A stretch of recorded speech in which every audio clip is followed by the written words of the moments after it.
বাংলাদেশ মাদ্রাসা শিক্ষা বোর্ড কর্তৃক রেজিস্ট্রেশন প্রাপ্ত বৈষম্যের শিকার সকল স্বতন্ত্র ইবতেদায়ী মাদ্রাসা প্রাথমিক বিদ্যালয়ের ন্যায় জাতীয়করণের দাবিতে দেশের সকল শিক্ষক শিক্ষিকা নিয়ে অবস্থান ধর্মঘট চলমান। স্বতন্ত্র ইবতেদায়ী মাদ্রাসা শিক্ষক ঐক্যজোট আন্দোলন বাস্তবায়ন কমিটির আয়োজনে 19 জানুয়ারি 2025 এই অবস্থান ধর্মঘট শুরু হয়। আন্দোলন বাস্তবায়ন কমিটির আহ্বায়ক মোহাম্মদ শামসুল আলম এর সভাপতিত্বে 23 জানুয়ারি 2025 বৃহস্পতিবার সকাল 10টায় জাতীয় প্রেস ক্লাবের সামনে পঞ্চম দিনের অবস্থান ধর্মঘট কর্মসূচি পালিত হয়েছে।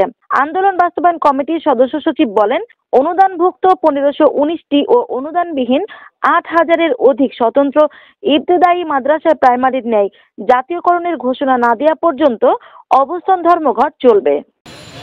ঐক্যজোট কর্তৃক আয়োজিত আমাদের যে দাবি দেওয়াসমূহ, যে জন্য আমরা প্রেস ক্লাবের মাঠে অবস্থান করছি, দাবি দেওয়ার সময় প্রথম যে আমাদের দাবিটা সেটা হচ্ছে বাংলাদেশ মাদ্রাসা শিক্ষা বোর্ড থেকে রেজিস্ট্রেশনকৃত সকল স্বতন্ত্র ইবতেদায়ী মাদ্রাসা প্রাথমিক বিদ্যালয়ের ন্যায় জাতীয়করণ।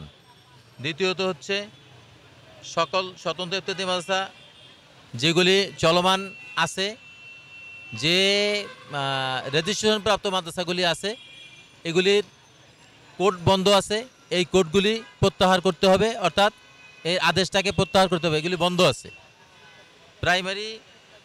প্রাথমিক বিদ্যালয় নেয় অফিস সহায়কের নিয়োগের ব্যবস্থাকরণ আছে। রেজিস্টার্ড স্বতন্ত্র মাদ্রাসার যে বর্তমান নীতিমালাটা পেন্ডিং অবস্থায় 2025 মন্ত্রণালয় আছে, এটা দ্রুত বাস্তবায়ন করা। প্রাথমিক বিদ্যালয় নয় ইবতেদায়ী মাদ্রাসায় প্রাক প্রাথমিক খুলে ততস্থলে একজন শিক্ষক নিয়োগ। এই মূল দাবি কয়টা আমরা সরকার বাহাদুরের কাছে উপস্থাপন করেছি।